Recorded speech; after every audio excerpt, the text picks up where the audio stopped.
What's going on, guys? Welcome to the Dead Child Duo podcast, episode number 18. Today we're joined with the sick boy himself, Yeah. Alexander, or Purple Swordfish. Purple sick fish is what I like to call it. Yeah. But yeah. So that's how my week's been going. Had a good early part of the week celebrating my wife's birthday. Happy birthday, Ashley. No streams.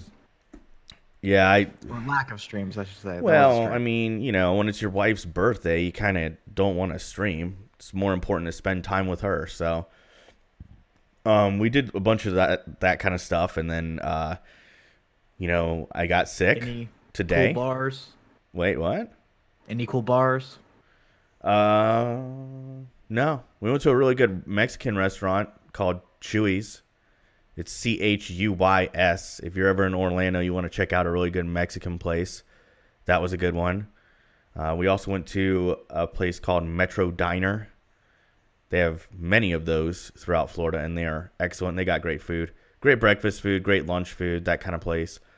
And it has good internet. Yeah, we just... Bad joke. Okay. And Metro PCS. Oh, no. No. There used to be a stigma. Like, I remember there was a time where if you have Metro PCS, people used to look down on you. Now they're kind of moving up, but... it's like all the sponsors for UFC, the past couple events. Oh, really? They're sponsoring UFC? Yeah. Wow, they've moved up big time then. I remember when Metro PCS wasn't even nationwide. They opened a store in my town, like an actual, like a stand store. Like, I don't know, explain it, No, I know what you're talking about.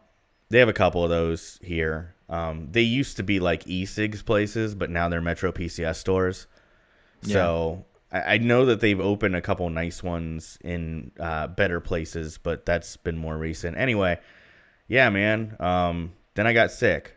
So I got one Destiny stream out this week, and I have some video content coming, but I don't really want to talk about that. So other than that, pretty good week, and I'm hoping I kick this cold before episode 19. How's your week been, Andy? I shaved for Movember, something that you didn't do. Wait, I thought it was no shave. Yeah, it's the same thing. Wait, no, it's not the same thing. It is. You're not supposed to shave. You shaved the very October 31st. Listen, this ain't coming off, dude. It's not happening. Support some kind of cancer, I forget. It's to support men's health in general, health. But I don't really participate in it too much because it originally started as like a meme. Yeah. And then it was prostate cancer. So I guess it's men's health now. Yeah. I don't know. And also today I became a sports gambler. So I got that going for me. Oh, still dabbling in that? I lost $5 and I won $2.60. So $2.40 down. Yeah, I lost some money on the Oakland game because I bet on Oakland winning. Yeah, but I won some back on a parlay for the Nuggets and the Sixers, and they both won. Well, there you go. And that's it. I just been playing Red Dead Redemption. Well, I've heard quite a bit about that, and I know we'll be talking about Red Dead later in this podcast. So let's get into listener questions, Andy. What do we got? Speaking of Red Dead Redemption, we have from Spoon Sandwich or Jared. Should Red Dead Redemption 2 be a Game of the Year contender, given somewhat mixed reception, given its technological feats, and does it stand up to things like God of War, which you haven't played it, and so far it's Game of the Year for me. I haven't played God of War, so I can't really compare the two, but I've been completely addicted to the game. So much that I fished for 6 hours trying to find legendary fish. So yeah, I haven't played either yet. I'm looking forward to playing Red Dead. God of War is a series that I never really got into, so I can't really compare it because I remember I played the first God of War and I was rubbish at it, and I said this game is beautiful and it is fun to play, but it's just not something that I can get into, so I just never really touched the series after that. I have a high level of respect for it. I know one thing that won an award. Best trailer. That's Hitman trailer. Yeah, absolutely, no doubt. I don't know if you haven't watched it already, you got You haven't to. watched the Hitman trailer yet. So a little bit of an inside joke there, but yeah, man, Red Dead. I again haven't played the new one yet. I've been busy with other stuff. Yeah. I do want to pick it up, and certainly a must buy for me. I'm surprised I haven't purchased it already, but You can say game of the year just based off what it's done financially. Well, $725 million in 3 days. yeah, which is very impressive, even though I know somebody out there is going to be like, actually, the cost of a video game is more than a movie ticket, so that's not that impressive. Technically, movies only make, it's like 631, so it's 10 times the amount of a movie. Yeah, forget that sometimes those 3D tickets go for as much as like $20, but nevertheless, that's fine. If it makes the little movie guys feel better. I mean, it's still a tremendous accomplishment for a video game, like what it sold. And even then those 3D tickets, though, they still only make 630 something. So, company. Oh, well, then there you go. My question for you, Andy, is I researched it and I couldn't really find it. Jared's talking about like mixed feedback critically. I didn't see that. So Jared, I haven't seen anyone hate on it yet. So Jared, feel free to send me a DM on Twitter. I have one thing that grinds my gears about the game. Yeah. It's minute, and it only bugs someone like me. In the game, the Red Dead Redemption 1 map is in it. It's under Blackwater if you play the game. And in the first game, you start off in Blackwater, like the opening credit scene. And you take a train for like 15 minutes. Or like 15 minutes of game time. To Armadillo, but in the game, they're like next to each other. Like it's walking distance. Yeah. So just like the dumb, like... Yeah. Kind of, No, I get that. That would be a little bit annoying for somebody who's detail oriented. But yeah, Jared, if you have more information on the mixed reviews or mixed feedback, maybe he's talking about user reviews. Again next week. Well, yeah, I mean, I'll put it in the "Oops, we made a mistake. Here's a correction" segment, which I don't think we have anything for that segment this week because we're perfect. But one for one. We're on a 1 week streak. I love when people say like one something streak. It always annoys me because it's not a streak, but I'm gonna say it to annoy people. Yeah, 49ers aren't on one game. Yeah, streak. I love when people be like, dude, they're on a 1-win streak, and I'm like, that's not a streak. That's just one win. But nevertheless, yeah, man. The only thing I did see a little bit of a mixed reaction on, and I thought this was for me, it was very illuminating. It also evinces the issue with the modern consoles that came out, especially the first ones, is I noticed that there's quite a few user reviews that are mad because it's like a hierarchy of sorts. So the game runs best on the Xbox One X, runs at a true 4K resolution. And the Pro. Then it runs really good on the PS4 Pro, and then it upscales to like a checkerboard 4K. Which I think we all expected that, right? I mean, that goes without saying. Real interesting point beyond that is PlayStation 4 base. It runs better on that. Then it runs slightly worse on an Xbox One S. And then it runs the absolute worst on an Xbox One base. So for someone like me who owns a PlayStation 4 Pro and then 2 Xbox One bases, because I don't know if I want to pull the trigger on Xbox One X's yet.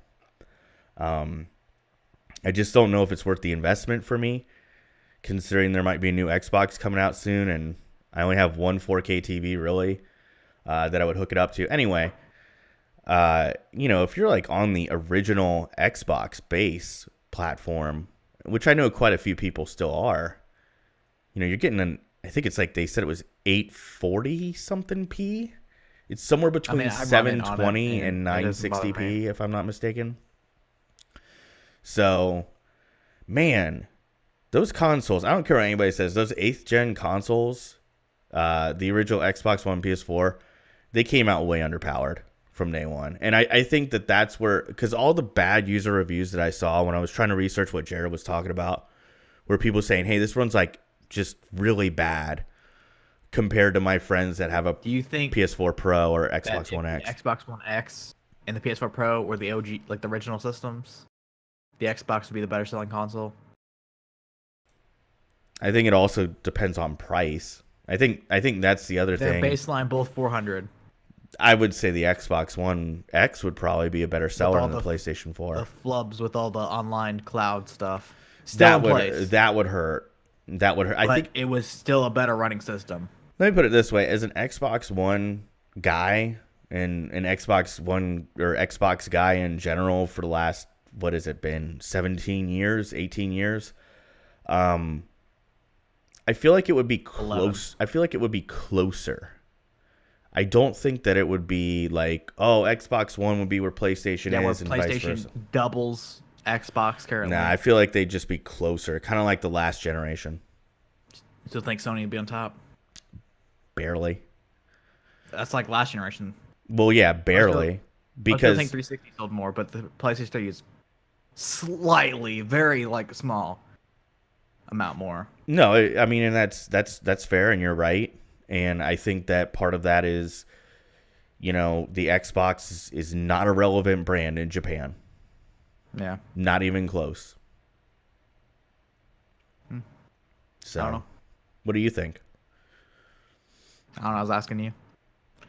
Well, I'm sick. I mean, I play on the original Xbox. I don't see any original Xbox One, and I don't see anything wrong with it. Like, Andy, I need you to carry me this episode, dude. Just carry me. Put the team on your back, though. I don't know. Next listener question from Steel Sevenfold: Why does the media continue to blame video games for violence? Examples: fighting, shootings, etc. Because it's an easy target. Yeah, it gets clicks. It gets clicks. People believe in just very simple cause and effect, if that makes sense. I wasn't Yeah. aware at the time. I was alive. But when like the Saw movies came out, were there talks like this? Yeah. Like it's just like an easy like, no actual evidence. This thing promotes violence, shows violence. Yeah. Kids are like, let's do it. Yeah, my issue with that line of reasoning, and it's been, what I would tell Steel Sevenfold is it hasn't always been video games, because before video games it was music, and before that it was movies and TV, or a combination of them. And like what I always kind of went into those discussions thinking is violence has been around since the advent of man. Like as far back in recorded history as we can go.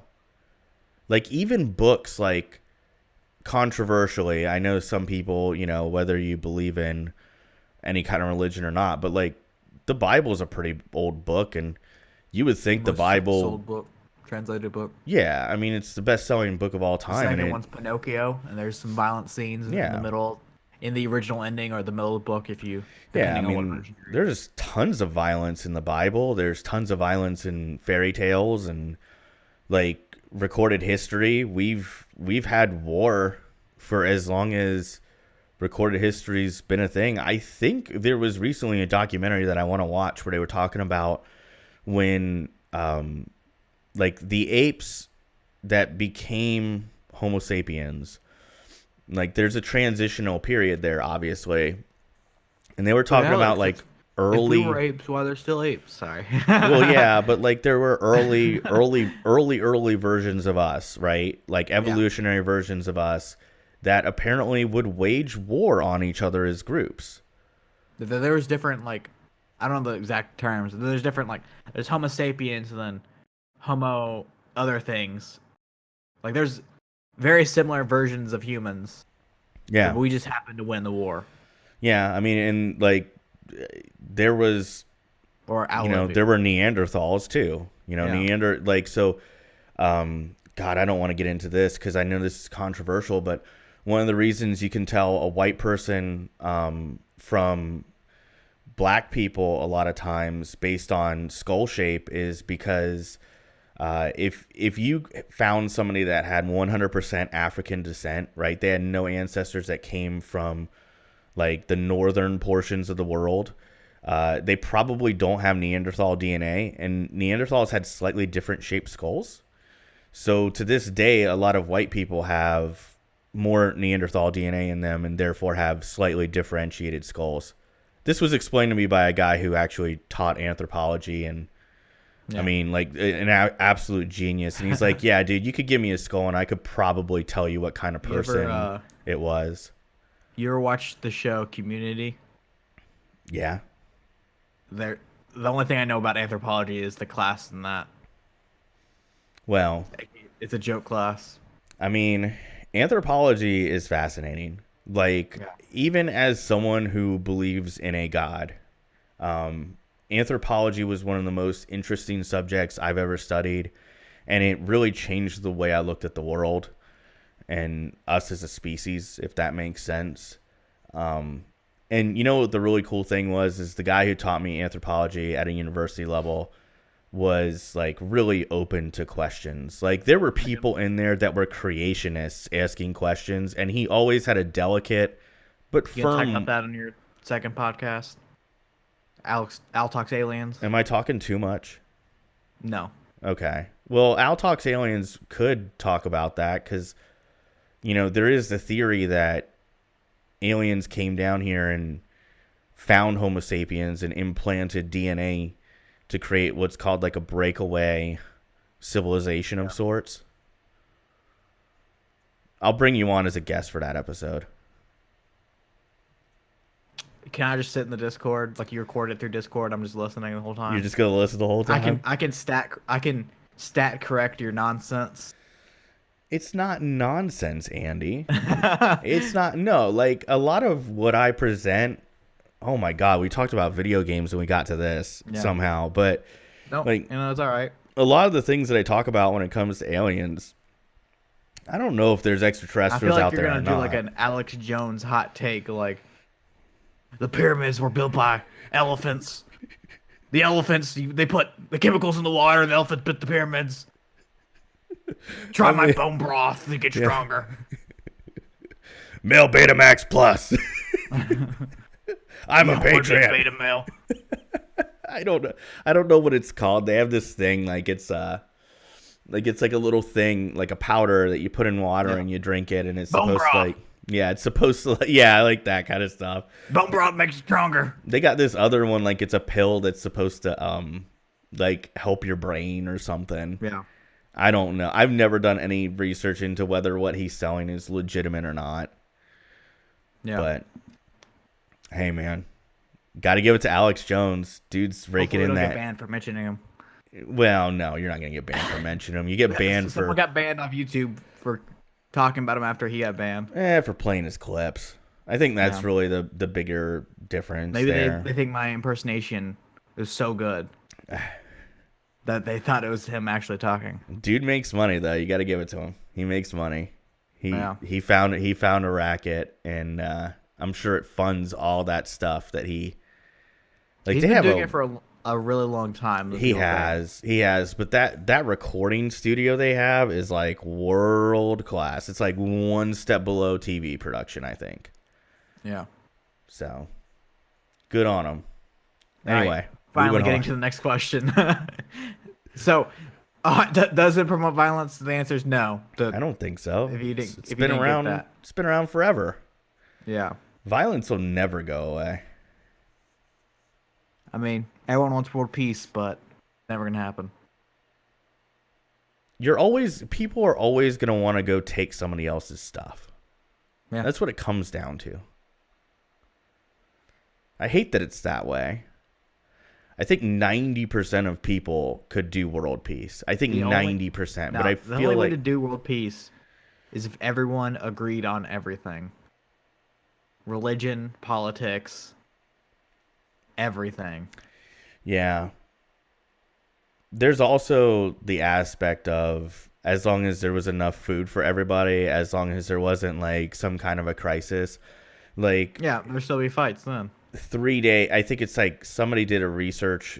They wrote a whole book on it about like after so many days of going hungry, people basically start operating as like on a not ritual, instinctual, like animal level.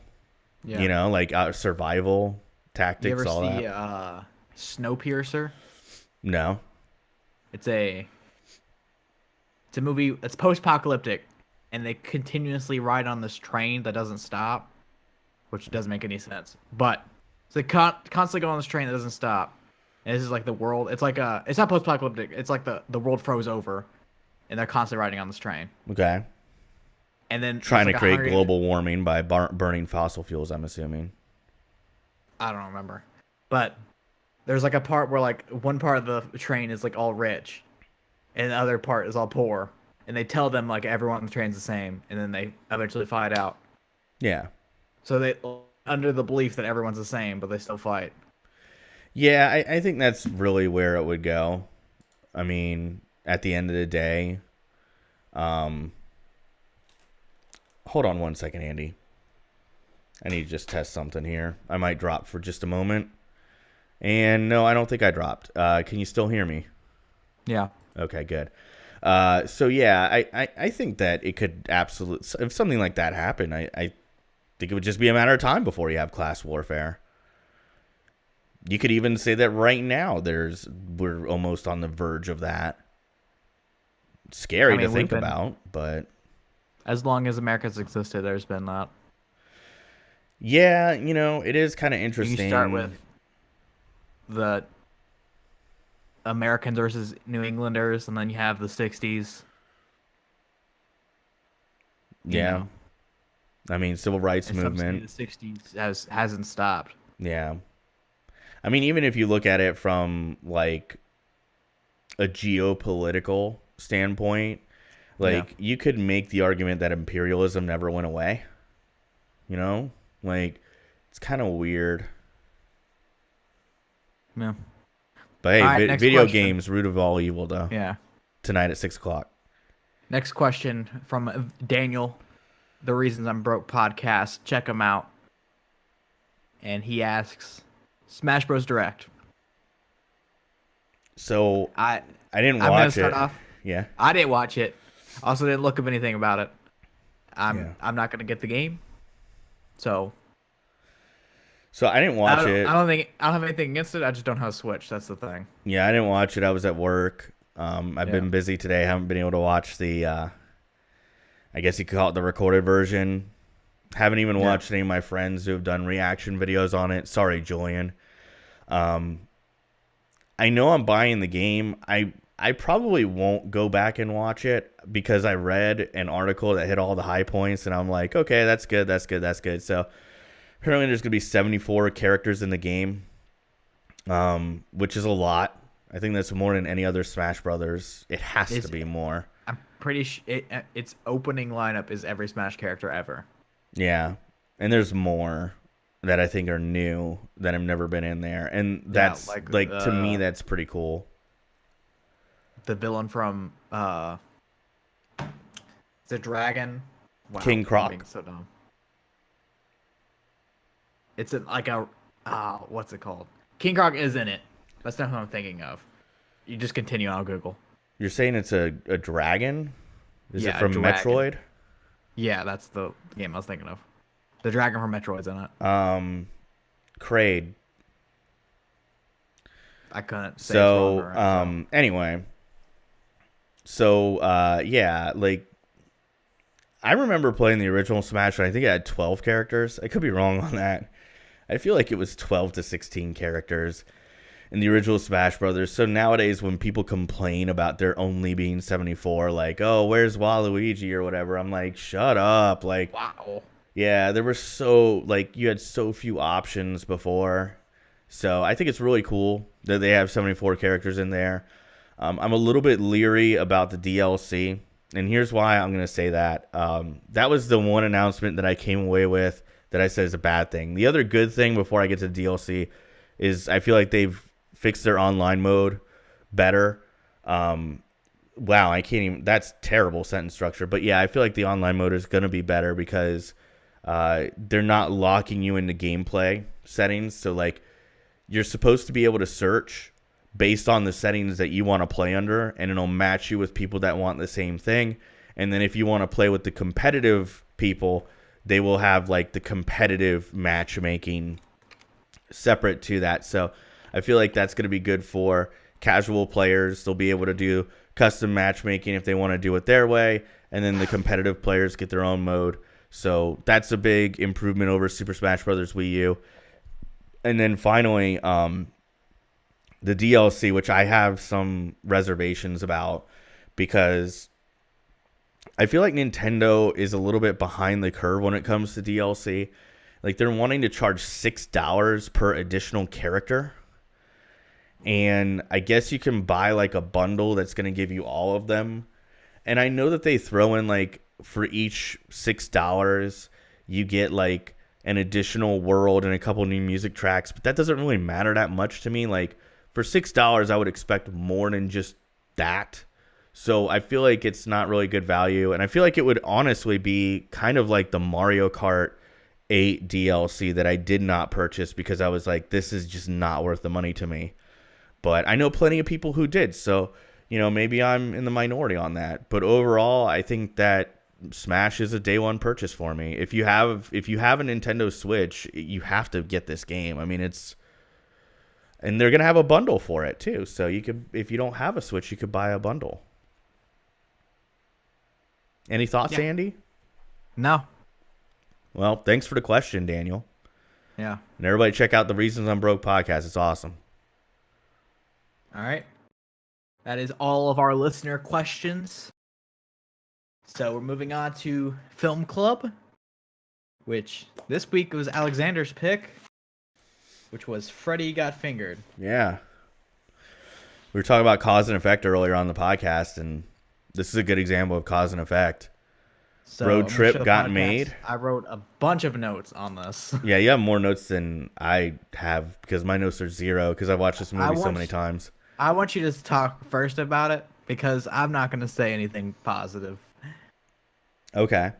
So so this movie should not have happened. I want to open with that. Like, I think it's important that everybody watch this movie once because it's one of the most bizarre Hollywood movies ever for like a variety of reasons. One, I don't think anybody would have ever anticipated this getting greenlit, but because Tom Green was in Road Trip and he was good in that movie, and it was very successful, I think that he was able to convince somebody to give him a budget of, I believe, $16 million. Okay, $14 million to make this movie. Some say, I don't know, he's like the modern day Tom Belushi. Or Tom, is it Tom Belushi? Jim Belushi. Yeah. So he managed to get this greenlit. He wrote, directed, produced, starred in it. Basically wore all the caps, which not Jim Belushi. It's John Belushi. John first time. John Belushi. Okay, sorry. We don't have to put that in the correction segment next week. We corrected it here. I corrected it now. So John Belushi from Al. Yeah, like so. Road Trip successful. This thing gets greenlit, and I feel like Tom Green. My personal theory, okay, is that this is the world's biggest practical joke. I don't feel like this was ever... Huh? I talk about that. Yeah, I really feel like that's why it's so interesting to me, and that's why I picked it, because I when I originally watched this movie, I was much younger, and I thought it was funny, and I still think it's funny. There's some funny moments in this, but it's a very specific type of humor, so if it's not your type of humor, you're just going to find it unfunny and weird. And I think it's almost intentional. I think that this is self-aware. I think this is self-aware of how poor it is. And then to top it all off, another interesting thing about this movie is apparently they did cut quite a bit of it. The movie studio cut many parts of this movie to try and get it down to, I think, like a PG-13 cut. They made a joke about it on the DVD release where they did one that was a G-rated cut that was like 6 seconds long. You know, this is completely off topic. There was a thing, it's like movies since I think it was like the 1950s. Yeah. Or since the rating system was in force. I think it was like 81. I'm being dumb. That 49% of all movies have been R-rated since they've put out rating scale. Yeah, which is kind of interesting because nowadays things really don't get that R rating that often for financial reasons, I think. But I'm not really a movie expert. Yeah. I just think that this is like a fascinating film. So I like it despite all of its warts. I think that if you stand it on its own, there's some humor to be had here. And it's so weird and strange. Like, it's worth at least one viewing to me. No. But, I mean, Tom Green would never get this much creative control ever again in Hollywood. Like, for this reason alone. And like I said, there's some strong performances. Like, I feel like the guy who played his dad, whose name escapes me at the moment, I thought his performance was pretty funny. Like his performance I liked it. I thought he was perfect for the role. I just thought this was a very like Thorn or something like that. It's just it's just like it's such a weirdly specific movie. Like, you have to be born in the right generation, and you have to be like have 15 to like 21 when it came out. So going back and watching it as an adult, somebody who hasn't seen it in over 10 years, I get why people hated it. This movie came out when I was 2. Yeah. And I guess I'll get to my notes. So I wrote down some notes, some afterthoughts, but here's my notes during the movie.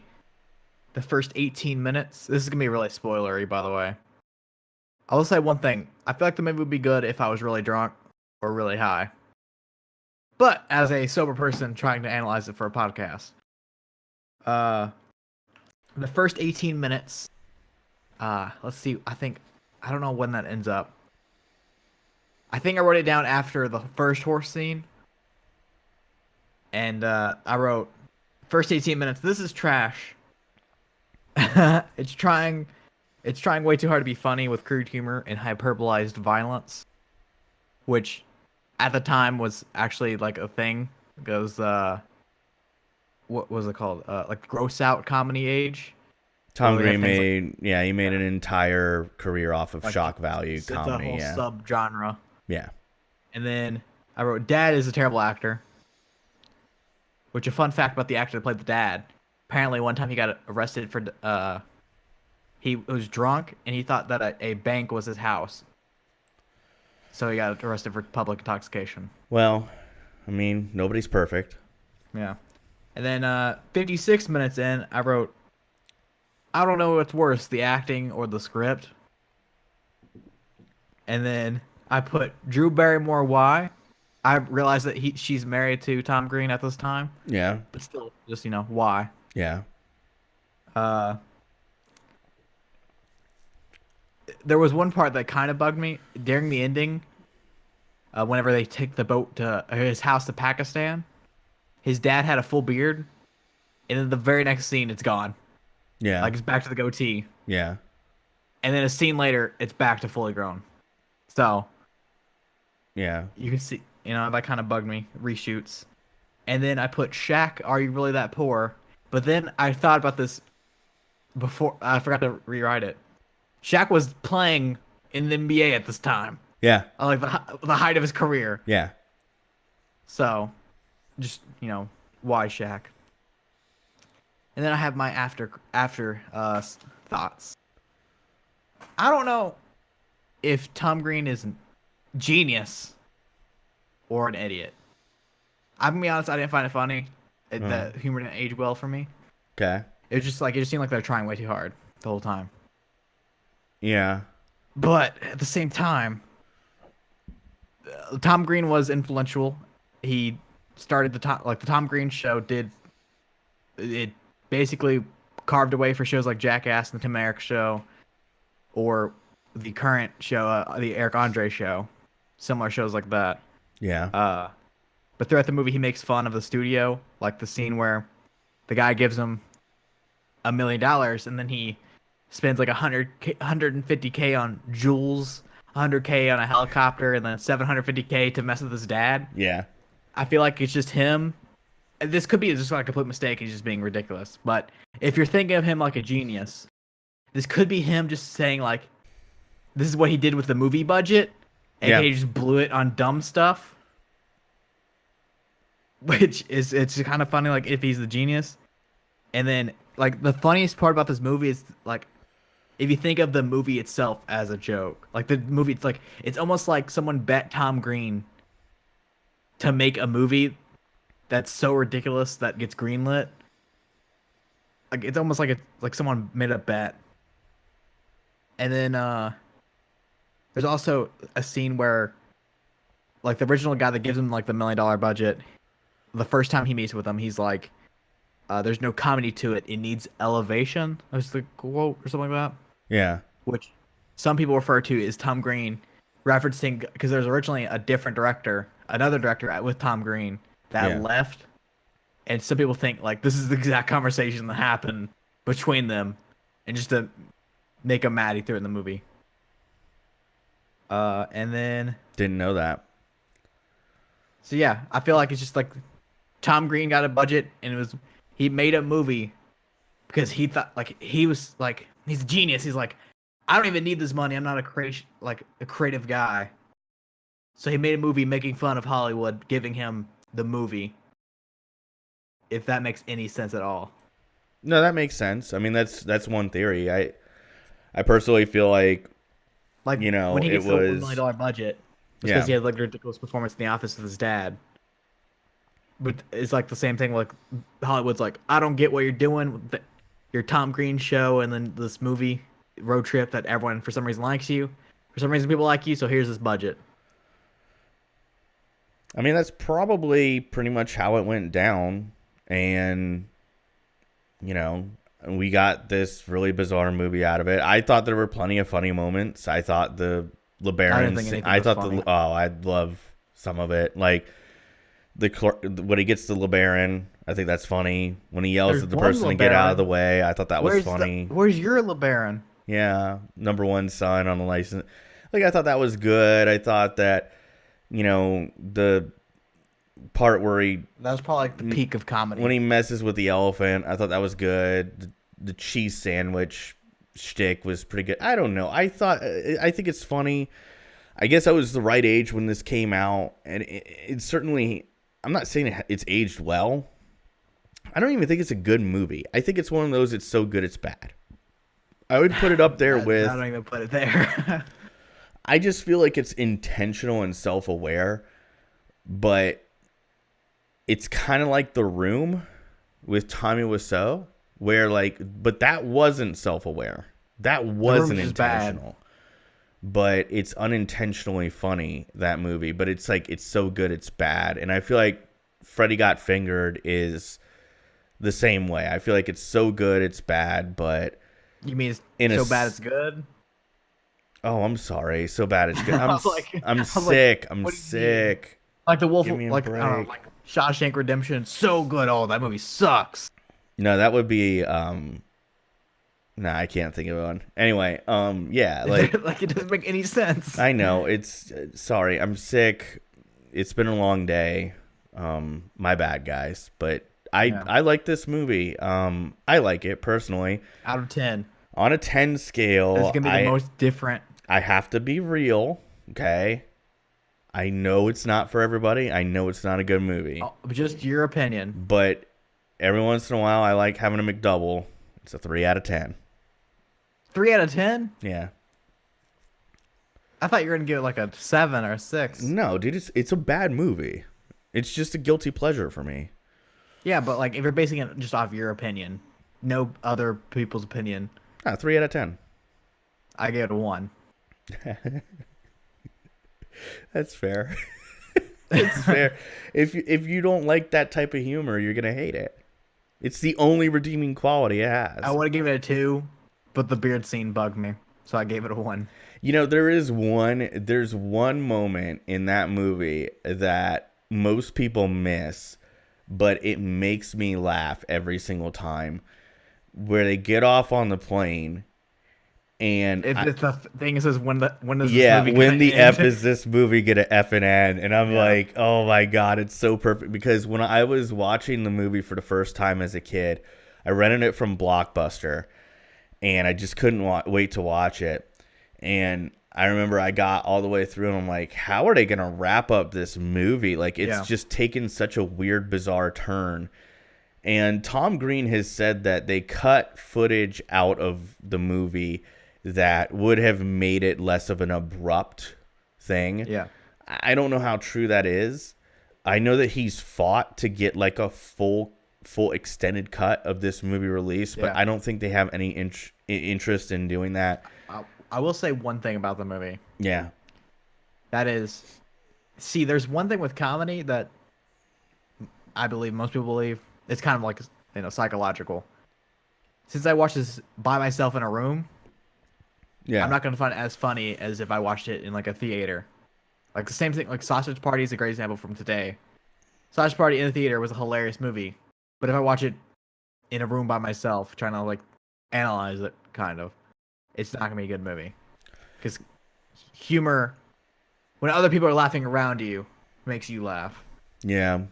Fun fact about this movie, I rented it at Blockbuster, and I watched it with my watched it with my younger brother, and he hated it. So it was like one of those where I loved it, he hated it. I felt a little bit embarrassed that I liked something that everybody else seemed to hate. But, to be fair, this movie did make its money back in the box office, and then it did have really good DVD sales and VHS tape sales afterwards. And, I tried to track down a physical copy of this one. It's pretty elusive looking locally. I'd have to buy it online, and I couldn't get it in time, so I streamed it. Hope you guys enjoyed it, but looks like this is probably one that you guys hate me for. So, some would say the past 2 weeks in a row have been bad movies. I like the last one. The last one was okay. Next week, what do we got? We have it's a listener pick. A 3-way tie, and there was a 3-way tie, all 33%. Twitter does a glitch where it gives one of them 34%. So technically it is a win. So we can pick them based off us two picking it, which those options are Absence of Malice, Role Models, or The Fountain. We could pick it based off availability, which Role Models is on Netflix and the others aren't, or on other streaming platforms. Or we could pick it off the Twitter glitch that says The Fountain won. So I don't know what we're gonna go with. Absence of Malice, because it was nominated twice in a row. That's what we're gonna go with. Absence of Malice because it was on last week's poll, and it's on the second poll in a row. So we're gonna go with that. Is it available on Netflix? It is not. Is it available on Hulu? No. You had to rent it. Oh Jesus. It's on YouTube for $3, Amazon Prime, Google Play, Vudu, all for $3, and iTunes for $4. Well, there you go. Absence of Malice, 1981. It's our next pick from the listeners. Yeah. And then Andy gets to pick again. And we'll watch something good. Yeah, we got to step it up. I got bad news for you guys. I know my pick next time around. I know my pick for the rest of the year.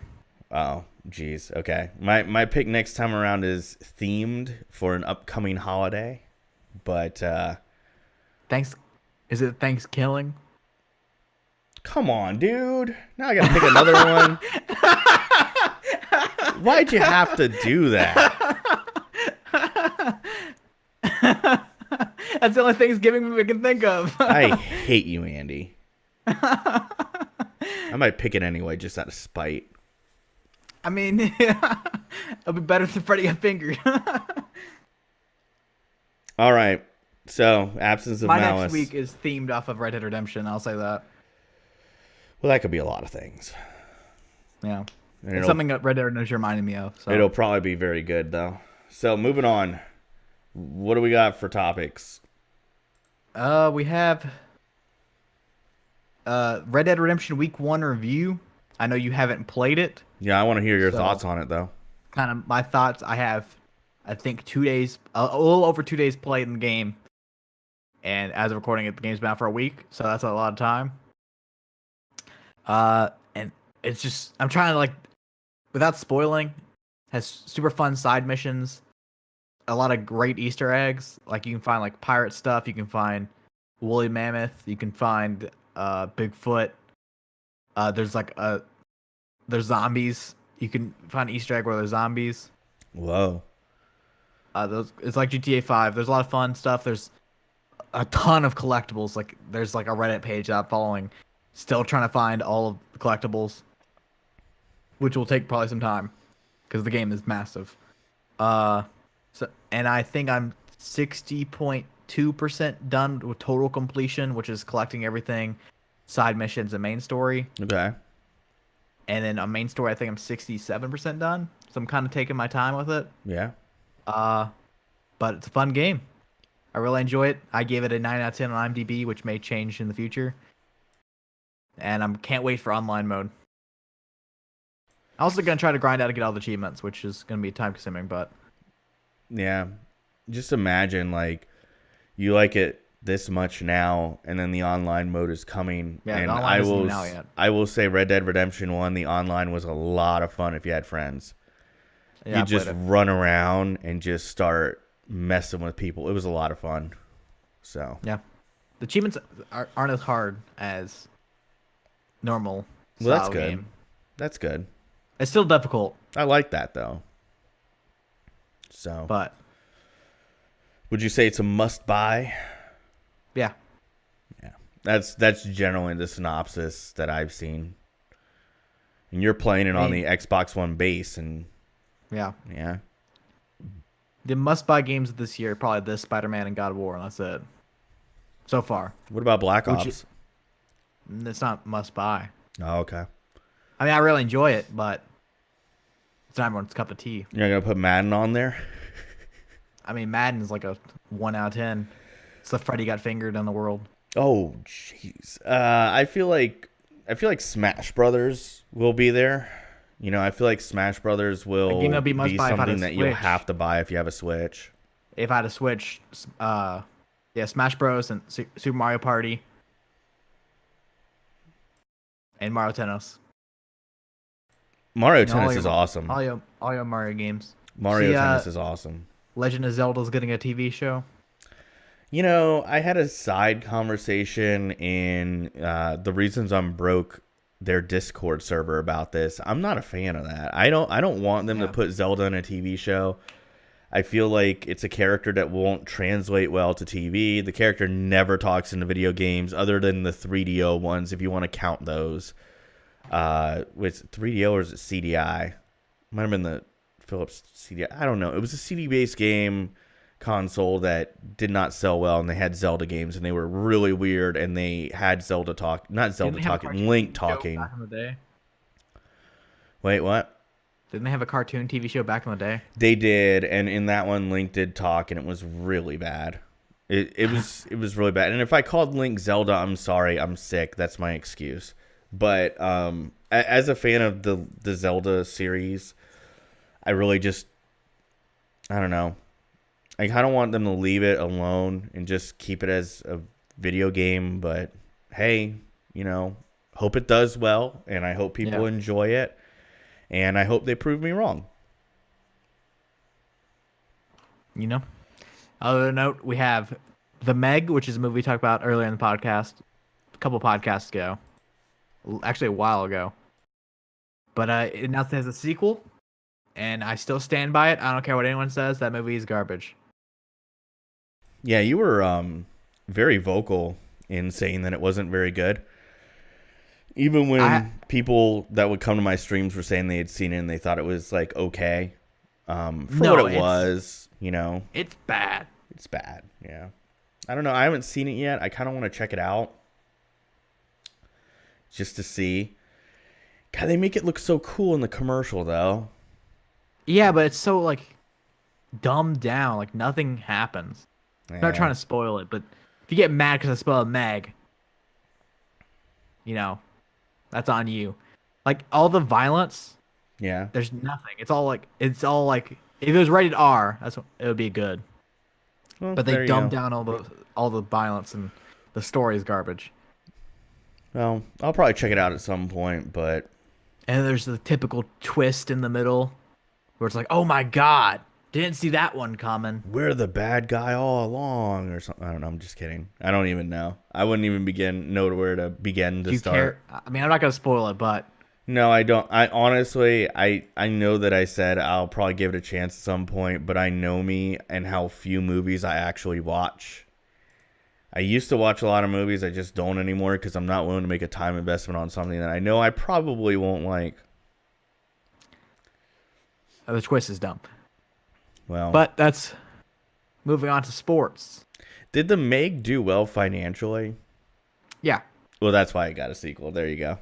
yeah, Well, it's not good. I want you to see it just to get your take on the sequel. Oh, I'll watch it. Well, there you go. Then throw my So- drink on the screen. The cost the theater $13K or whatever it is. Oh, geez, Annie, don't do that. You'll get trespassed. So moving on to sports. Yeah, this is heavy sports. We have a lot of stuff going on. We have the NFL trade deadline, Yep. UFC 230 coming up this weekend, Yep. and then we have our midseason awards. And on top of that, as always, we do our weekly picks. So I did have a fun question I wanted to ask you before the show, but I decided to save it. And it's about the NBA. Okay. There's a guy currently playing most efficient shooter of all time based on points per touches, points per dribbles, and points per shot. Who is this? For just this season, For all time. might be Klay Thompson. It is Boban Marjanovic. Well, I never would have guessed that. The dude's a freak. The dude doesn't even need to jump to dunk. Well, He just look crawl. well, good for him. Boban's a legend. Wow, never would have picked that one. Yeah. Last week, we'll get to it a minute later. So we'll start off with the UFC stuff. UFC 230 is coming up. We have Derrick Lewis versus Daniel Cormier. I know we've had a bit of heated discussions about this, but going into this, we did. It wasn't that heated. Okay. But who do you got this weekend? Cormier. Yeah, I put $1. I put $1 on Derrick Lewis in Vegas. I still think Cormier's gonna win, but if Derrick Lewis wins, I get $4.90 and my dollar back. Well, there you go. It'd be fun to see Derrick Lewis win. I feel like this is as close to professional wrestling booking as you can get in the UFC. We're going to feed Cormier an opponent who just came off a match, probably not ready to fight Derrick again. Lewis, my balls is hot whole thing. What's that? Have you seen that? After his last fight a month ago, he Yeah. took off his shorts. And Joe Rogan's like, why'd you take your short off? And he says, my balls are hot. Oh, yeah. And then he announced the other day that his balls were not actually hot. Well, I mean, there you go. I feel like it's an He's entertaining living guy who can come in, get fed to Cormier, sets him up real nice for the Brock Lesnar fight that's coming up, inevitably. You mean John Jones, but No, Brock Lesnar. all right. Next we have all the NFL news. Start off with last week. In the pick'em, I predicted a perfect week. Every single thing corrected. You had 3 games wrong, but I stand on top.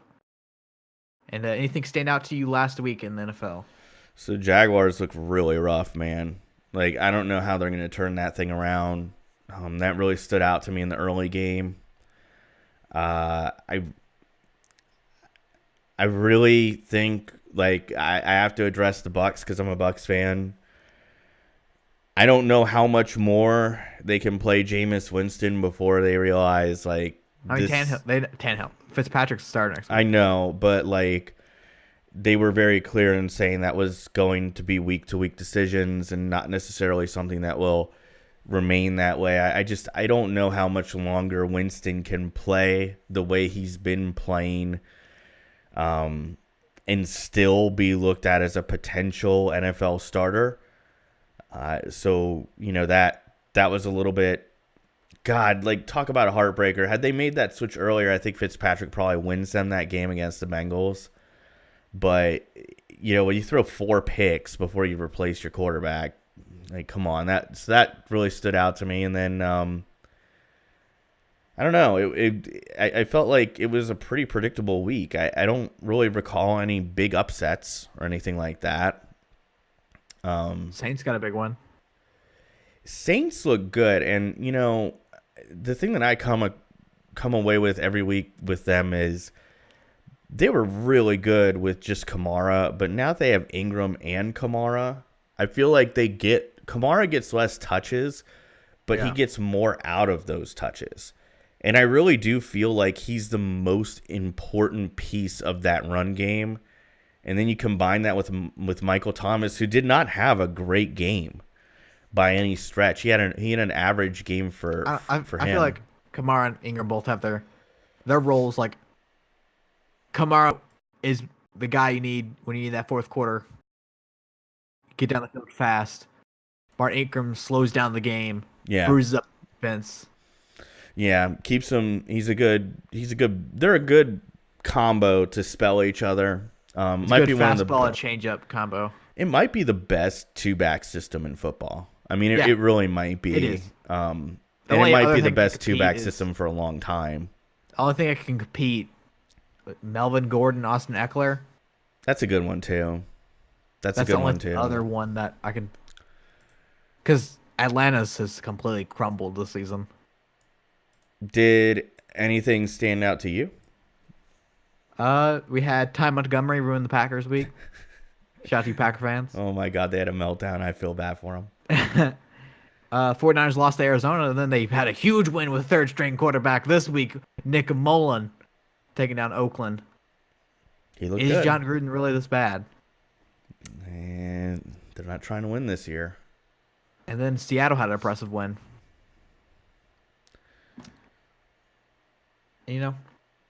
That's all my takeaways from this week.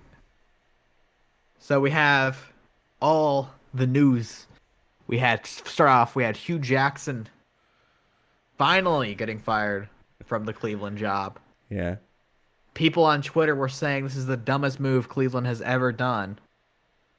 But whenever I find it on my Twitter, I have a fun little statistic for you. So Hue Jackson, people think he's a great quarterback and all. Oh, what? I'm done. It's gonna take me. Oh, there it is. All right, Hue Jackson throughout his career is 11-44-1 while head coaching with a 205 win percentage.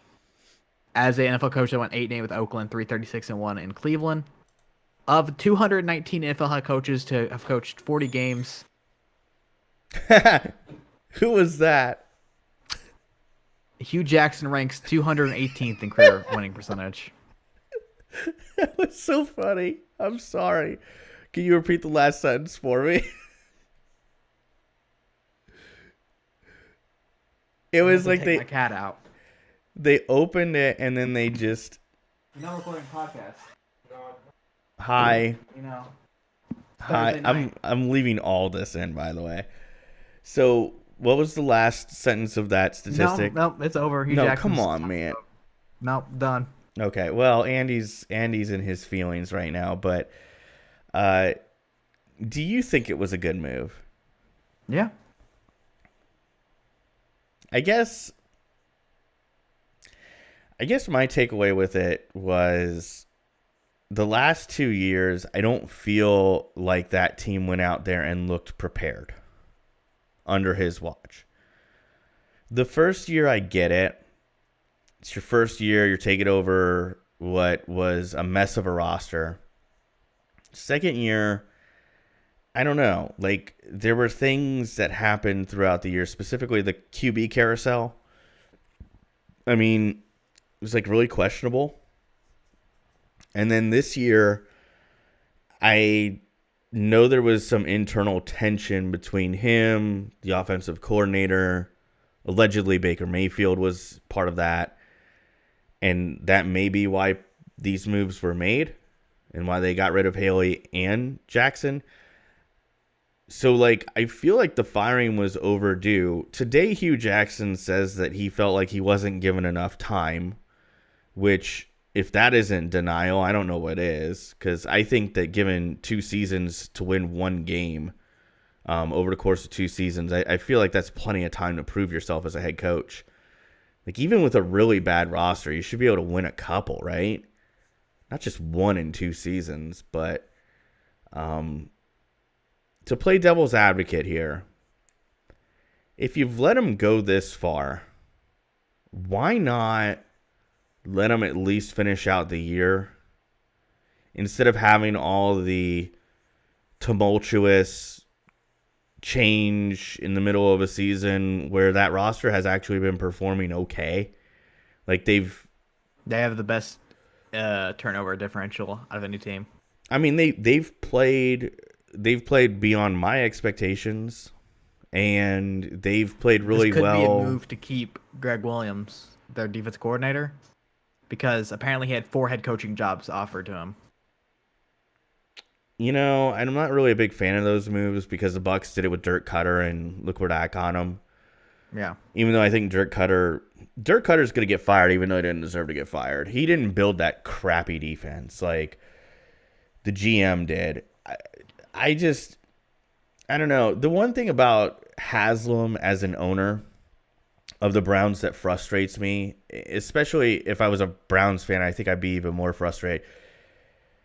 I'm not saying Hue Jackson didn't have enough time, but like, he fires and hires so many people. Like, nothing, there's no continuous culture in Cleveland. GMs get fired constantly. Coaches get fired constantly. There's like, guys get drafted and then traded for crumbs because they're not what the new GM wants or whatever. It's such a weird and bizarre way to run a football team. Here's the stat I was going to tell you until rudely interrupted. Oh, sorry. Hue Jackson's 11-44-1. Yeah. Not by you, by your roommate. 11-44-1 all time, 205 win percentage. As an NFL head coach, he went 8-8 in Oakland, 336-1 in Cleveland. Of 219 head coaches who have coached at least 40 games, Hue Jackson ranks 218th. The only other person worse was Burt Bell, aka he was an owner of a team and refused to hire a coach. So he's the worst. So he was Jerry Jones before Jerry Jones. Yeah. So by statistics, Hue Jackson is the worst head coach ever. Yeah, I mean, I don't know. I don't feel like he ever should have been fired in Oakland. I didn't feel like he did a bad job there, but you think anyone gets an OC job? OC job? Yeah. Yeah. He seems like a guy who has enough. He has enough connections, guys that he's worked with, guys that have worked under him. Yeah. You know, like, he's just part of. I feel like he's like Todd Haley. I feel like him and Todd Haley are very similar, where it's like Todd Haley will find a job somewhere, you know, and he'll find a job somewhere, and eventually somebody will make him a head coach. NCAA or OC job? I don't think. Would you go to the NCAA? I don't see why he would do that. I mean, it's a thing that happens. You don't succeed in the NFL as a head coach, you go to the NCAA. Nah. I think he stays in the NFL. But I could be wrong. I don't know. Yeah. I don't know. I hope he gets a chance to get up on that list. Hopefully he goes to Dallas next year. I want to make a comment, but I'm afraid. You know what? I'm going to just say it anyway. I feel like he would get an interview for the Rooney Rule, but I don't think they have any interest in Hue Jackson. Not give him the head coach job. No, you know who that coach is going to be, apparently, Andy. This guy, yeah, Lincoln Riley. Lincoln Riley, apparently. Look at the inside scoop. There you go. ATH, he's got your hookup. All right, we have all the trades from the deadline starting off with the first one of the day. These are all in chronological order as they happened, Yeah. not by importance. Active deadline, by the way. We have for one position. We had Demarius Thomas to Houston Texans for a 4th-round draft pick and swap 7th, which Houston is on a 4 or 5 game win streak right now. And this helps get the front 7 off their O-line. They're terrible O-line. Smart move. Yeah. I like it, especially since they apparently have concerns that Will Fuller due to health season. Oh, he is? Yeah. Okay. Pretty sure. Yeah, they were apparently sure apparently when they made this trade, what I had read was that the Will Fuller situation was still unresolved. They didn't know if they were going to be able to get him back this year. They're also looking at Philip Dorsett. I'll take Demarius Thomas over Philip Dorsett any day, even though I think Philip Dorsett's okay. But they're trying to get both. Well, Demarius Thomas will help out tremendously. Demarius Thomas is past, 8 or so years, top 10 wide receiver. Yeah, he's good. He's good. He just doesn't get talked a lot about because very underrated. Yeah, but good trade. Yeah, solid move. Houston trying to win. Broncos trying to tank. Dallas has a 4th-round pick, right? They could have gotten Demarius Thomas for a 4th-rounder instead of Amari Cooper for a 1st-rounder. But Demarius Thomas is 30 and Amari Cooper's 24. Oh, okay. Well, let's move on to the next trade. Amari Cooper has 2 years left on his contract. Sorry, that's what Dallas Twitter says. Uh-huh. Yeah. I think the bigger move Dallas needs to make is getting a quarterback. Oh. Next trade, we have Golden Tate to Philadelphia for a 3rd-round draft pick. And this is a move for Philly that I like, adds another weapon to the offense. Yeah. They've been struggling in the early season, trying to win the open division, it seems, that Washington looks to take right now. They're trying to get a step up on offense. Yeah, I'm actually a pretty big fan of Golden Tate. I like him a lot. I like his play style. I think that he's great catching the ball, getting yards after the catch. That's kind of his game. There's not a lot of receivers that can do that in the NFL. It's an elite skill. So Mark Cooper can't catch. Yeah. Hey, did Dallas have a 3rd-round pick that they could have maybe traded? Yeah. They could have had. Like they did. They could have had Golden Tate for a 3rd. They could have had both. I mean, they could. Yeah, conceivably, they would have had to swap 7th-rounders, but a 3rd and a 4th. Shoot. And a 7th to trade. Oh man. Well. But I like the move for Philly. I think him and Alshon Jeffrey will make a nice 1-2 punch. I know it's a little bit of a rental, but and don't forget about Aguilar. Another really I think Aguilar is one of the better slot receivers in the NFL. Extremely underrated. Very underrated, flies under the radar. I think it's because his name is hard to pronounce. I'm not even lying. I think that a lot of people just don't mention him because of the name. Like he also casual struggled fans. His first couple of years. What? He also struggled his first couple of years. Well, he did. I know he got off to a slow start, but you know what he couldn't do his first couple of seasons? He couldn't catch. Yeah. But now he learned how to catch. Something that people should do. Yeah. I feel like we're just roasting. Especially if somebody gave up a 1st-round pick for you. You should probably learn to catch. Pick. Get that catch rate up, son. Yeah, get it up. Then we had Ty Montgomery, former wide receiver, good catching running back, to Baltimore for a 2020 7th-round pick. I kind of want the Ravens to move back to receiver just for fun. Yeah. But I don't see it happening. But at the same time, they already have Buck Allen and Alex Collins at halfback. Two guys that have yet to average more than 4 yards a carry this year. It's a run attack that has been chronically overrated. People have talked about the Ravens about, like they're good at running the football. They have not been good. Solves that though. Well, I feel like this is this trade to me has 2 aspects to it. So one, It's an FU from Green Bay. It's basically, we just don't want you anymore, and we would have cut you probably or released you or whatever, put you through waivers. But we found somebody who would give us a 27th round pick. By the way, 7th round picks are usually training camp cuts most of the time. So this is basically you give Ty Montgomery away for a flyer because in the 7th round... Or a kicker. Possibly. I mean, in the 7th round, you're generally taking a guy that's a flyer. It might work out. It might not. Might be a project. Might be a kicker. Might be a special teams specialist. Might be a rugby something player. Like that. Yeah, so rugby player. Yeah, there you go. Something like that. Baltimore, I feel like they're literally taking a flyer on Ty Montgomery. So it's a flyer for a flyer. It's an FU from Green Bay. It's low risk, high reward potential. Best case scenario Baltimore. for this trade, in my opinion, is they use Ty Montgomery in like a Tyreek Hill role, aka does everything, anything and everything. Which he is capable of doing.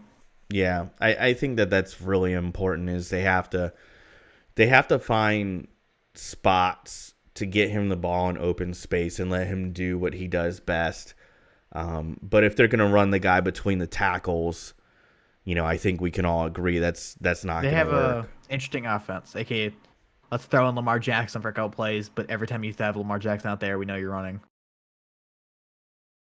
I don't know, man. I guess maybe I don't watch it enough, but I feel like when they put Lamar Jackson in, their offense gets more predictable.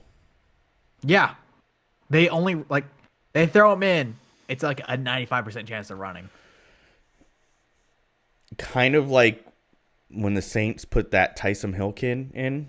Taysom Hill, sorry. They speaking of the Saints, they ran a play last week. They ran a play with Taysom Hill, Drew Brees, and Teddy Bridgewater on the field. Yeah, and it didn't do anything. It's fun. I mean, it's fun, but it's a waste of a down. I feel like it's too predictable to put somebody in and run it every time. But I don't know, Ravens fans, please feel free to reach out to me on Twitter and explain to me. Speaking of Taysom Hill. Yeah. I wanted the Bills to trade for him and then sign Terrell Pryor. So they would get 2 quarterbacks, 2 running backs, 2 receivers, a tight end, kick returner, punt returner, all in one package. Or 2 packages. I mean, he's a tremendous athlete.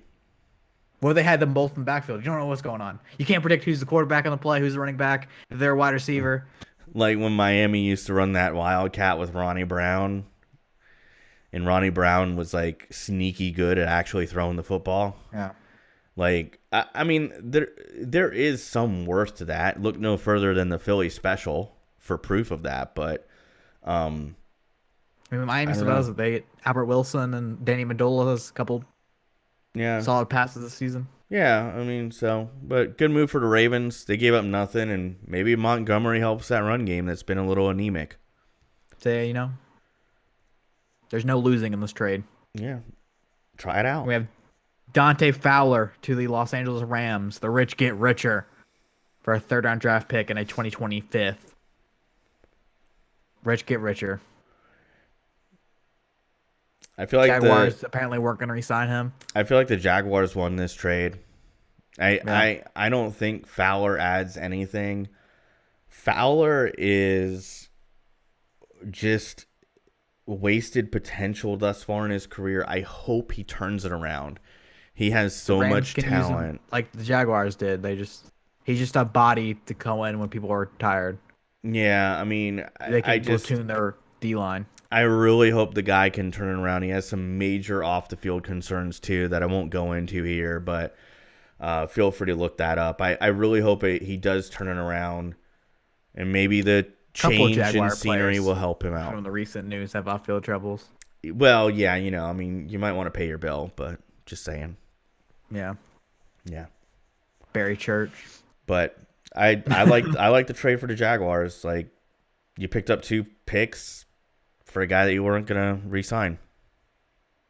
And then we have Clinton Dix to Washington. Speaking of players that won't re-sign, Packers probably weren't going to re-sign It's an interesting tactic that Packers apparently they've been doing forever. I've never seen succeed. AKA built through the draft and never do anything in free agency. They traded him for a 4th-round draft pick. Washington now probably has, you can argue, has the two best safety duo. Or the best safety duo in the league right now. They do have the best safety duo in the league. They have the number 2 ranked safety in DJ Swearinger per Currently Pro in the league Football in Focus. interceptions. Yeah. And they have the number 3 safety in football per Pro Football Focus, who is very reliable and trustworthy and takes every play into consideration. I know I went on this rant in my stream, but it's worth mentioning again. Packers fans never seem to amaze me with how they will crucify a guy on his way out the door and talk about how he wasn't that good to begin with and we're glad he's not on the team anymore and all that. I saw plenty of Packers fans on Twitter saying that, lamenting that he hadn't lived up to his potential and his draft status and all that. I think Clinton Dix is having the best year of his career. Roll Tide. I think that he will go to Washington and kill it. And I think that Washington will gladly, apparently he wants $8 million a year. And again, Packers fans saying that he wants too much. I know this isn't all Packers fans. So if you're a Packers fan out there who's sensible and understands that this is not a good trade, if you're interested in winning football games, like kudos to you. But these people on Twitter have lost their minds saying he's not worth $8 million a year. Safety's a valuable position in football. It is. Like, bad safety play will burn you. And who was that one team recently? They had a historic defense that had 2 legendary safeties. Oh, they won a Super Bowl. You know, the Seattle Seahawks. Yeah. There you go. I mean, great safety play is valuable. Average safety play is replaceable, right? I mean, but I think Clinton Dix is really going to help out the Redskins. He's apparently seeking a contract in the neighborhood of $8 million a year. I think Washington will gladly pay him that. I would. And if he doesn't want to sign with the Redskins, Tampa, they need safeties. I'd love to see him on Tampa's roster for $8 million a year. That seems like a bargain. And one final note, like, this is a really good, like, lesson for somebody who wants to know, like, why do you not give out bad contracts to players that are kind of average? Like, I looked up Green Bay's payroll, and you look towards the top, Randall Cobb is making $12 million a year in Green Bay. Like, University of Kentucky. Yeah, you gotta watch the contracts you give out, man, because then you might lose a player like Clinton Dix. I guarantee you, if they had the money to sign Clinton Dix, this trade doesn't happen. But I think it just helps out Washington. They don't have the money to re-sign him, and they're the 3rd best team in the division. Yeah, I would have ran with them. And the other thing that I told some Packers fans, and some believe me and some don't. Well, if you walk in free agency, we get nothing. No, you would get compensated with a pick. Yeah. And based on the current formula, it would probably be in the 4th round. So you literally got the pick that you were going to get. They would have gotten compensated a pick, but it would have been in the next. It would have been in the next draft. So I guess there's that. Maybe you get the pick a year sooner or whatever. Maybe that's the reasoning, but there also might be some feuding with the front office. I don't think Clinton Dix was too happy in Green Bay. You never know. J.R. Smith isn't happy in Cleveland. That's a little bit of a different situation. You know he's getting fined for that? The rules are pretty clear. Yeah. You can't go to... You can't it worked for Eric Bledsoe, though. Eric Bledsoe tweeted, "I don't want to be here," and he got traded. It worked. I remember he had some stupid excuse like, "I was in the barber shop, and that's why I said that." They were making me wait, so I was like, "I don't want to be here." J.R. Smith attempted to not get fined. Okay, he tweeted, he's like, "No, I want to stay here and all this." No, God. But that's literally like a direct quote of someone asking, "Do you want to get traded?" And he's like, "Yep." So, I mean, it works out. Oh, I get it. I get it. If you didn't want to play for a team, and you got to find like 10K to say like I don't want to be here to go to a different team. I mean, you're basically paying 10K to go play for a better or worse team. I mean, if it works, yeah. And it's hard to find a worse team than Cleveland. So well, that's what happens. Like, I hate to be like this, but you live by LeBron, you die by LeBron. If you build a team around LeBron, you have to know that if he leaves, you're going to be left with this collection of parts. And I was like, Ashley asked me about it today. She's like, what's going on? Not yet today. It was yesterday. She's like, what's going on in Cleveland? And I'm like, well, let me tell you. Like, Kevin Love's injured. Their best player's injured. Yeah, they built that team. They weren't even the best team. Yeah. I mean, they specifically built that team to play with LeBron. Those players are not going to win games on their own. They're used to playing a specific scheme and all that. They can't play that scheme anymore. And I think it's the Cavs and Browns trying to top each other. I mean, yeah, it's going to be a rough year for the Cavs. I feel bad for the fan base. I think the Indians win that competition and make the playoffs and then get swept. Oof. Ouch. I mean, it's tough being that kind of fan. What I would tell Cavs fans is it's a long road. So, like, the Magic did that. They built a team around Dwight Howard, and the collection of players that they put around him were very specifically tailored to play with a center like Dwight Howard. So when you trade Dwight Howard, you got all these guys who don't fit, but you got to play with them anyway. And they tried to trade as many of those parts out with Howard and get other players back in, but they still had some leftover stuff. And I mean, any team loses their best players. I mean, to this day, if you take a look at the NBA teams and all their records since the day the Dwight Howard trade was consummated, Orlando has the worst record in the league cumulatively over that period of time. The only team that I can think off the top of my head that didn't completely crumble after losing their best player is OKC. Yeah. But they got Paul George. When you have another top 10 player that's already on the roster, and then you have another top 10 player that you add, top 15 maybe, top 10, top 15, somewhere around there. 20. Maybe, I don't know. I'd have to chart it out. There's a lot of good players. I'd be like, number 1, Brian Scalabrine.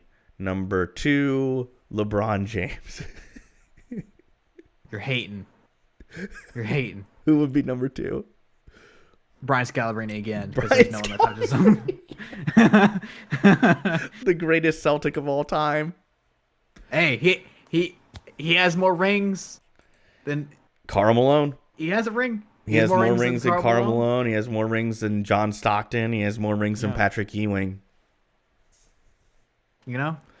And he's got a broadcasting career. He has more rings than Russell Westbrook, DeMar DeRozan, Kyle Lowry, Paul George. I mean, the only reason he retired is he's like, I don't have anything left to prove. Yeah, I'm bored. Yeah, bored. That's what some people say that MJ retired of the first time. No, definitely not gambling. Yeah, he would never. Yeah, it definitely wasn't that, and that's definitely not why people are coming after members of his family. Just saying, just putting it out there. That there's some serious darkness to why I think Michael Jordan walked away that first time. All right, we have our midseason awards for the NFL. Yeah. Mine are quite different from last time. I don't think mine are that different. I could be wrong. Starting off with MVP, which is still the same since last time. And I assume it's yours, the unanimous MVP right now, Patrick Mahomes. I went different here because I feel like this guy's I went Todd Gurley. I'll mention him later. Yeah. I think we have it flipped. Yeah, offensive player of the year is Todd Gurley. Yeah, and I have Pat Mahomes. Yeah. Yeah. And then we have the defensive player of the year, which mine has changed from last time. I'm going with Aaron Donald. I'm going Aaron Donald as well. Khalil Mack has slowed down a little bit. I know my preseason pick was Lattimore in New Orleans. That's not happening. Aaron Donald. The last week's performance was so scary. I'd be afraid to be a quarterback. You know a fun fact? He leads the league in sacks. You know what the percentage of time he gets double teamed? It's got to be like 80 plus. It's 70. Next best player, J.J. Watt, gets double teamed 38% of the time. Yeah, I would say that he reminds me a lot. I'm not saying that Warren Sapp was as good. I think Warren Sapp's a Hall of Famer though. Aaron Donald will be too, no doubt about it, if he keeps playing the way he is. But Warren Sapp was so good as a defensive tackle, not only because he could do what Aaron Donald does, which is get to the quarterback and actually get sacks as a defensive tackle playing the 3 technique, but like he could garner double teams in the middle. And it was like pick your poison, because then they'd either blitz or they'd bring somebody off the edge like Simeon Rice. And it was very difficult. That Bucs D-line was really good. Aaron Donald does the same thing for his team. Drawing that double team, it eases everything up for those outside guys. Having a hell of a year, flat out dominant. Does so many things that don't even show up on a stat sheet. And then he also puts up the stats to boot. Arguably best NFL player in the league. Could be. Easily the best defensive player. Could be the biggest impact. In a game where there's 11 guys on each side of the field, I feel like his impact is just insurmountably great. He should be an MVP candidate, but the position doesn't get any love. He should. I agree with you. Then we have Offensive Rookie of the Year, which mine is probably the most unorthodox because I'm not predicting what's happened on the seat. All right, the award should be, what most people think, what's going on currently, or what season's going on. I'm predicting for the future, this one, which is the most unorthodox one. I'm going with Kerryon Johnson, the running back from Detroit. Okay, that's fair. He's had very solid past couple weeks. Yeah. If he gets double-digit, the 6 games he's starting at like heavy work, point out, if he had double-digit carries, they won the game. Less than double-digit carries, they lost by a lot. And they won the game in dominant fashion when he got heavy work. Well, they may rely on him a little bit more that Golden Tate's gone. I feel like they're going to have to run the ball a little bit more. But I could be putting the cart before the horse there. My pick is going to be Saquon Barkley. I feel like he's done enough week in, week out. I think even on his poor performances this year, they've been good performances for running backs. And, as somebody who watches the Bucs each week flounder in the run game, he's a joy to watch. Also, fun fact about Saquon Barkley is he leads the league in yards after initial contact, which I think is a lot of people expected that, but it's impressive. So Barkley is my pick. All right, we move to Defensive Rookie of the Year. I'm going with another second-round draft pick, Darius Leonard, out of Indianapolis, leading the league in tackles right now. Dude's just turning into a stud. Honorable mention is Bradley Chubb. Since the past time we did this, Bradley Chubb is leading the rookies in sacks, and no one else is close. He has 7 sacks this season. Yeah, Chubb is putting up a real nice year and just not being talked about that much. I feel like Denzel Ward has fell off. He's still good. It's just these players have passed him. That's what I'm saying. Well, I would have to disagree with you. I still have Denzel Ward penciled in here, and the reason why is I feel like every week he makes multiple plays. Leonard is a player that I really had a hard time not giving the nod to here. I think it's funny how similarly we thought on this one. Yeah. Chubb came to mind for me, but it really came down to Ward and Leonard. I also have to say a guy who I've been telling people pay attention, Jair Alexander in Green Bay, doing phenomenal things, and you can see he's getting better as the season goes on. I feel like he's going to be a good contributor for them for a long time. But Denzel Ward. Then we have a Coach of the Year, and this is another one that I differ on. We originally I went with Andy Reid. I think Andy Reid was our unanimous pick. Or Sean McVay. Yeah, I'm sticking with Andy Reid here. I think that he deserves it for name one other team. The last example I can think of is when the Chargers let Drew Brees walk and then let Phillip Rivers come in and take the car keys. Yeah. Maybe Aaron Rodgers. Tom Brady. Aaron Rodgers would be Tom another. Brady. Well, I'm thinking about Tom Brady. Well, yeah, but I'm thinking about recent, so. I mean, same century. Yeah, so, I got Andy Reid. He had Alex Smith get traded, got good value for him. I mean, went with some may say Alex Smith, the Kaepernick, the first year. Yeah, that's a good example too. I really feel like, Mahomes was unproven. They didn't know what they had in him. Well, we didn't know what they had in him. They felt like they did. They took a chance and it's paid off. So I got to give it to Andy Reid. I will say our NFL special pick, I had high praise for him. Just because offense around him, and he stepped in and exceeded expectations by a lot. Yeah, I mean, to the point where I saw an article today saying if you were to redo that draft, he'd probably go number 1 overall. I'd probably agree with that. He's on pace to have the most touchdowns on the season ever. Yeah. Having a great year. So, it's a credit to Andy Reid. And then we have... And Pat Mahomes. One that we didn't do earlier, but I want to throw in there for fun. Most underrated player of the season. Someone that's having a great season, but no one's talking about. And I have Phillip Rivers. Seems like getting no love. He's having... I mean, if you throw out Phillip... This is like 2011 all over again, where quarterbacks are just having crazy stats. In another year, Phillip Rivers is having a great season. But in comparison to, Patrick Mahomes, Drew Brees, so far this season, stats aren't looking that great. But through 7 games, he has 2,008 yards, 17 touchdowns, and 3 interceptions with a... the QBR's not on here, so I can't really tell you the QBR. But he's having a great season. Yeah, he definitely deserves. He in my opinion, deserves MVP consideration, but he's not really going to get that much, I think. I saw you put this on there. I didn't know what you were talking about, so I don't really have one that's prepared. Yeah, and then we have comeback player of the year, which I didn't put on the list, and I'm gonna go with crap. I just had it on top of my head. Andrew Luck is the candidate for that. Oh my god, that's who I had. Oh my god.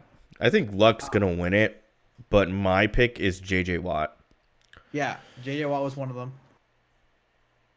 Oh no, I guess we'll skip it because I completely forgot. I really thought Ryan Tannehill was gonna win it though, but he's had a hard year coming back. And the most improved player is obviously Patrick Mahomes. Yeah. Without a doubt. Where is it? I don't know. I just completely lost it. Doesn't matter. Moving on, we have next week number 9, our picks, as we do. As I said last time, or earlier, I had a perfect week last week, so having fun. We started off with a Thursday pick. We both went with Oakland. Ouch. And we could not have been more wrong. 49ers are the third-string quarterback. Nick Mullen went 34-3. So we move on to the week. We start off with the Pittsburgh Steelers up against their division rival, the Baltimore Ravens. The Ravens are at home, currently 4-4. Pittsburgh usually doesn't play that well away, but I'm still going with them. Yeah, I mean, Pittsburgh, I feel like they're really coming together here. I know Baltimore Ravens fans are rabid and saying that they can knock off the Steelers because they think they're going to be able to slow down James Conner, and I think they will, but I got Pittsburgh here. And then we have the Chicago Bears versus Buffalo. Oh, geez. Buffalo had a pretty solid game against New England. I'll give that to them, but they're still fighting for that first overall pick. I'm going Chicago. I don't know what game you were watching. I don't feel like they played the Patriots very well at all. For the first half. Okay, well, Chicago all the way. First half. Nathan Peterman's playing the Chicago Bears defense. Scary. And who's their backup to Nathan Peterman this week? Matt Barkley. They got they're a minor league team. Ouch. We have the Tampa Bay Buccaneers at Carolina. Going with Carolina. Tampa. All right. Fitzmagic is back. Kansas City Chiefs versus Greg Williams in his first game ever up against a tough opponent. Got to go with Kansas City. Yeah, I'm going with Kansas City here, even though they're playing away. I mean, you just go Kansas City the rest of the year. Yo, you got tickets. Lowest ticket in the NFL right now. $26 starting price for tickets to the Browns game this weekend. Try it out. Wow. It's going to be really cold, but try it out. Then we have, speaking of weather, you're going to be really hot here. New York Jets at Miami. Miami playing at home. They always get it done. Going Miami. Yeah, I'm going Miami here. Then we have Detroit at Minnesota. And I have the Minnesota Vikings getting a huge division win. Yeah, I think the Golden Tate trade makes them sellers for the rest of the season, so I'm going Minnesota here. Atlanta, still struggling. Team that needs to step it up. At Washington picking Clint Dixon's first game. And they're going to pick up another win at home. Yeah, I agree with that, Washington. We have Houston Texans to Denver. Demaryius Thomas potentially getting his revenge. His first game with the Broncos. But I'm going with the hot Houston Texans. Yeah, I'm going to take Texans here too. I like them. We have the Los Angeles Chargers at Seattle. As a Seattle hater myself, going with the Chargers. I like the Chargers. I have a hard time picking against them, so we're going Chargers here. Then we have the LA Rams undefeated 8-0 at New Orleans. 6-1 New Orleans. Preview of the NFC Championship, possibly. And I'm going with New Orleans. Yeah, me too. They're playing at home. I like how they play at home. LA's good. LA's real good, but I really like New Orleans. I still think they're going to win the Super Bowl. I would not be surprised if the Rams win. Like, we say coin flip game all the time. This is the one that's like, it's a coin flip because both teams can win the Super Bowl. It could be, yeah. Normally, coin flip games are like average to bad teams. Absolutely. We have the Green Bay Packers up in New England, in Foxborough. New England at home, can't pick against them. Yeah, same here, man. I really don't think Green Bay's trying to win a championship this year. Sorry, Green Bay fans. And then we have Dallas at home versus Tennessee, both 3-4, and I'm going with Dallas. Now, this to me is a coin flip game. And I misspoke earlier. Apparently, they have tickets low as $5 for this Dallas game. How is that? Is that right? That can't be right. Must be that standing room only area they have. But yeah, I'm actually gonna go. I'm gonna go Tennessee here. All right. Even though I have no faith in Marcus Mariota, but do you have any faith in Dak Prescott? I mean, he just got a weapon in Amari Cooper. You don't give up a first-round pick for a guy who isn't a game changer, Andy. You know, you have a quarterback with a noodle arm and a wide receiver that can't catch. Seems like a perfect pair. I don't know. I hope it works out for him. The only reason I say that is good friend of the podcast, Colby, is a diehard Cowboys fan. But even he tweets every week like, Cowboys are going to lose. He's one of the only Cowboy fans I respect because he's like, realistic. He's not delusional. Yeah, he's so realistic. He's actually a little pessimistic sometimes, but like he ends up being right. So my favorite Colby moment was during the last UFC event, Khabib drama and all that. Yeah. I tweeted at a Cowboys fan. I don't remember what they said. Oh, it was like they're talking about Conor McGregor and how I don't remember what it exactly was, but I just responded to it. Says the Cowboys fan. Yeah. And he responds with 5 championship rings, which I assume he didn't know I was a 49ers fan at the time. So, you know, your argument's so valid. Oh, 5 rings. Oh my God. It's almost like, the 49ers don't have 5 rings too. And then Colby was like, yeah, we don't claim him as one of our own. So. Oh, jeez. Yeah. I don't know, man. Twitter's a wild place. You get some people thinking that their favorite team winning championship rings makes their argument more valid, but hey, whatever. I don't know how old that guy was, but your team probably hasn't won a championship or you've ever seen them in a Super Bowl. Yeah. You've possibly only seen them win one playoff game your whole lifetime? I feel bad for Cowboys fans, man. Like, it's just they don't seem like they can put it together. They're never bad. They're I know they had a couple bad years when Romo got hurt, but like they're never just outright bad. They're never Buffalo bad, right? But they just can never put it together. Bucks struggled with that for a long time too, man. Like there was a 5 or 6 year period where they kept making the playoffs and just could never get over the hump, and then they won a championship. So, they sometimes have a it takes head coach time. and their coaching staff. Who's that? I can't think of his name. Their defensive back coach. Can't think of who that is either. Anyway, it's the guy. It's Chris Richard. He was the defensive back coach in Seattle.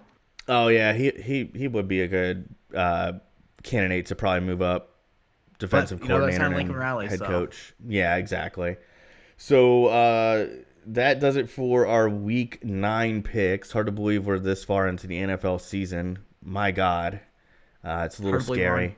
DCD episode 18. Yeah. So, yeah, that is also hard to believe for me, too. Real quick, speaking about the podcast,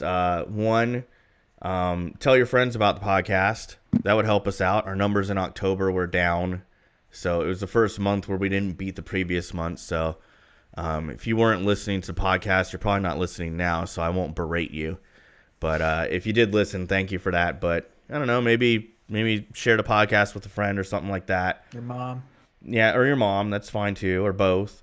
We have video version on YouTube if you're listening to the audio version. And if you're watching the video version on YouTube, we do have the audio version. You can find the links to all that in the description or at deadchannelduo.com. And then we have t-shirt link in all the descriptions as well. You can buy a DCD t-shirt. We're to an important job interview. Maybe you're meeting the in-laws for the first time. Anything important, a first date. Christmas gift. Great Christmas gift. Yeah, great Christmas gift. Just give it to your mom. She'll love it. It'd be a good way to segue into, hey, Mom, you should check out this podcast. So we got that. And then finally, if you leave us a 5-star review and write a review so it gives me your name, I will definitely give you a shout-out on the next episode. But we didn't get one this week. But some say if you wear the shirt while listening to the podcast is even better. I've also heard that if you wear the shirt and listen to the podcast, the shirt starts to gently pulsate and glow. And that's even if you don't believe that you have a soul, it's your soul rejoicing. It's just like the perfect moment for your soul. Yeah. So yeah, just do it, man. Just do it. Try it out. Yeah, just try it out. Andy, anything before we go? 49ers still fighting for first overall pick. Red Sox won it all. Celtics huge win over the Bucks. UK's going against Georgia this week. Hopefully, pick up a win. Number 9 ranked Kentucky. Huge win, potentially make the playoffs. But they are, Georgia is 10-point favorites in Vegas. So, well, there you go. There you have it. All I have to say are, go Bucks, siege today. Fitzmagic is back. Let's get that win. Save Dirk Cutter's job. We'll see you guys next week for DCD 19. Bye. My age. I'm just going to leave that in too. Bye.